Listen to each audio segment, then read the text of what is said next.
बिहार लोक सेवा आयोग ने शिक्षक बहाली परीक्षा का परिणाम जारी करना शुरू कर दिया है। अब तक आयोग के तरफ से जो आंकड़ा बताया गया है उसके अनुसार परीक्षा में 1,22,324 अभ्यर्थी सफल हुए हैं। इस बार भले ही नीतीश तेजस्वी की सरकार ने दूसरे राज्य के स्टूडेंट को बिहार में टीचर बनने की छूट प्रदान की हो, लेकिन उसके बावजूद सरकार को जरूरत के अनुसार टीचर नहीं मिल पाए हैं। दरअसल वर्तमान में राज्य में सबसे अधिक टीचर की जरूरत प्राइमरी स्कूल में है। इसको लेकर इस बहाली में सरकार की तरफ से 79,943 पदों पर बहाली निकाली गई। इसको लेकर अन्य राज्य और बिहार मिलाकर कुल 7.7 लाख स्टूडेंट ने आवेदन दिया। इसके बाद जब बारी परीक्षा की आई तो करीब 6 लाख स्टूडेंट शामिल हुए हैं। सबसे बड़ा झटका सरकार को यही लगा। इस जगह करीब 1 लाख अभ्यर्थी शामिल नहीं हुए।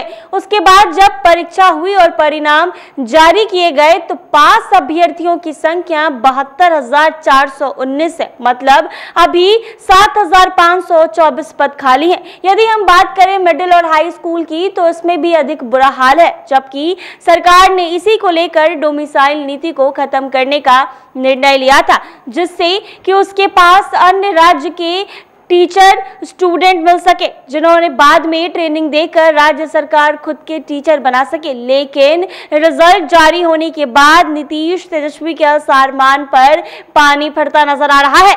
ऐसे में अब यह सवाल उठता है और हम यह बात कैसे कह रहे हैं, तो सबसे पहले तो ये बता दें कि यह बात हम नहीं बल्कि आयोग के तरफ से जारी रिजल्ट का डाटा कह रहा है।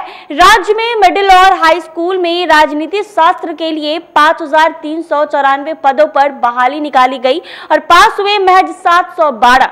इसी तरह संगीत के खाली पद 2,043 और पास हुए महज 672 अभ्यर्थी। यही नहीं, गृह विज्ञान के लिए 1,275 पद, पास हुए महज 298। वनस्पति विज्ञान के लिए 2,738, पास हुए 659। मगही के लिए 27 और पास हुए 2। भोजपुरी पद के लिए 39 और पास हुए 5। इंटरप्रेन्योरशिप के लिए 492 और पास हुए मात्र 140 अभ्यर्थी। यह आंकड़ा सिर्फ कल के रिजल्ट का है। आप इसी के अनुमान लगा सकते हैं कि राज्य सरकार को कितने टीचर मिले हैं और नीतीश तेजस्वी के अरमान पर किस तरह पानी फिरा है। मालूम हो कि बिहार लोक सेवा आयोग के अध्यक्ष अतुल प्रसाद ने बताया कि बीपीएससी ने ज्यादातर विषय के न्यूनतम कट ऑफ मार्क्स पर रिजल्ट जारी किया है। अनारक्षित यानी सामान्य वर्ग के लिए 40%, पिछड़ा वर्ग के लिए 36%, अति पिछड़ा वर्ग के लिए 35% और अनुसूचित जाति, अनुसूचित जनजाति और दिव्यांग महिलाओं के लिए 32% कट ऑफ रखा गया। इसके बावजूद उन्हें टीचर नहीं मिल पाया। ऐसे में अब यह सवाल है, इसकी वजह क्या है? इन सवालों को लेकर जब कुछ टीचर स्टूडेंट से संपर्क साधा गया तो उन्होंने बताया कि सबसे पहले तो आयोग ने उस तरीके से सवाल किए थे जो कहीं भी टीचर स्टूडेंट से जुड़े हुए लग ही नहीं रहे थे। इसी वजह से आधे से अधिक स्टूडेंट पहले ही हार मान लिए और डॉक्यूमेंट वेरिफिकेशन का डेट आया तो गए ही नहीं। उसके बाद राज्य के लगभग 70% स्टूडेंट प्राइमरी के लिए फॉर्म भरे, जिसमें 55% स्टूडेंट शामिल हुए। इस मामले में स्थिति को स्पष्ट करते हुए आयोग के अध्यक्ष अतुल प्रसाद ने शायराना अंदाज में कहा कि जिसने दर्द दिया है वही दवा भी देगा। मतलब उनका कहना है कि बीएड अभ्यर्थियों को सुप्रीम कोर्ट की तरफ से दर्द मिला है तो दवा भी सुप्रीम कोर्ट की तरफ से ही दिया जाएगा।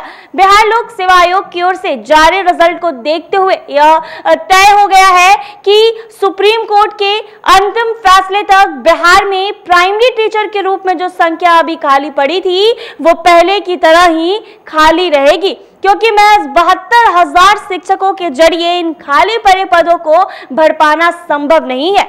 बीएससी की शिक्षक बहाली परीक्षा में सबसे अधिक बीएड के अभ्यर्थी हैं जो प्राइमरी के लिए शामिल हुए थे। ऐसे ही तमाम अपडेट्स के लिए बने रहे NBC 24 पर।